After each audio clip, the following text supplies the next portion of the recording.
The European Union's budget for 2011 still hasn't been agreed. This is the first budget that falls under the rules of the Lisbon Treaty, which means that national governments in the Council and MEPs here in the Parliament need to agree the budget together. But so far, that agreement has proved elusive. Initially, the Parliament was calling for a 6% budget increase for next year. But with all member states having to make cuts in national expenditure as a result of the ongoing crisis, the Council refused to go above 2.91%. So what happened next? Reimer Bürger MEP, the Parliament's rapporteur on future EU financing, picks up the story.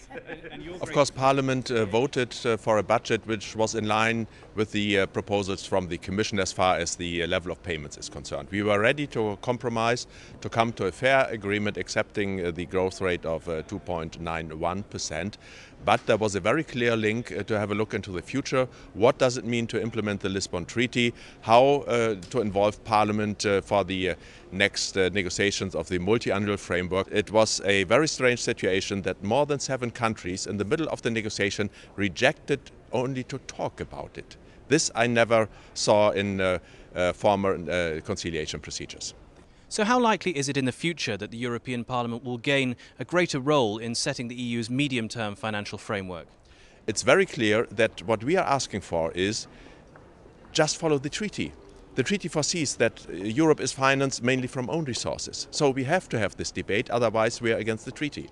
It's very clear that we are insisting to have the flexibility mechanism we have now, before the Lisbon Treaty was coming into force, and to propose some gentlemen agreements how to deal with each other, how to talk, how to negotiate.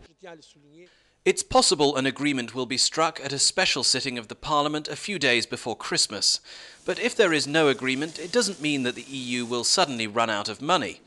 If things stay as they are, next year's budget will be the same as this year's, so the EU will continue to function. But some MEPs have raised concerns that the standoff will deny crucial funding to key projects.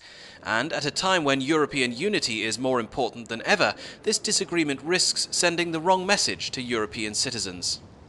If this is the impression, it's not the responsibility of Parliament. There's a certain tendency in member states, not only in one member state, to go back to former times, to have a sort of intergovernmental cooperation, which is not in the interest of the Union of 27 member states and 500 million inhabitants. So we are fighting for the spirit and of the contents of the Lisbon Treaty. And I got also many messages that citizens having interest in European policy said, you are right to stand up and to fight for a proper implementation.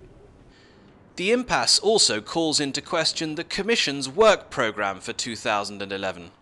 MEPs debated the work programme here in Strasbourg this week. Commission President José Manuel Barroso sought to remind MEPs and the Council that the EU budget remains a vital tool for the Union's strategic goals. The EU budget is different from national budgets. It's important to underline that because sometimes we look at them in the same way. First and foremost, the EU budget does not have a deficit. It is always balanced. It differs from the budgets of member states in that it is above all a budget of investment contributing to growth. And we all know just how much we need that investment at the moment. So MEPs showed flexibility by agreeing to the Council's budget ceiling, but in return they wanted a greater say over setting the agenda for the EU's medium-term budgetary framework. The Parliament adopted a resolution reaffirming this position here in Strasbourg this week. For more information on our group's activities, please visit our website, eppgroup.eu. Thanks for watching and see you again soon.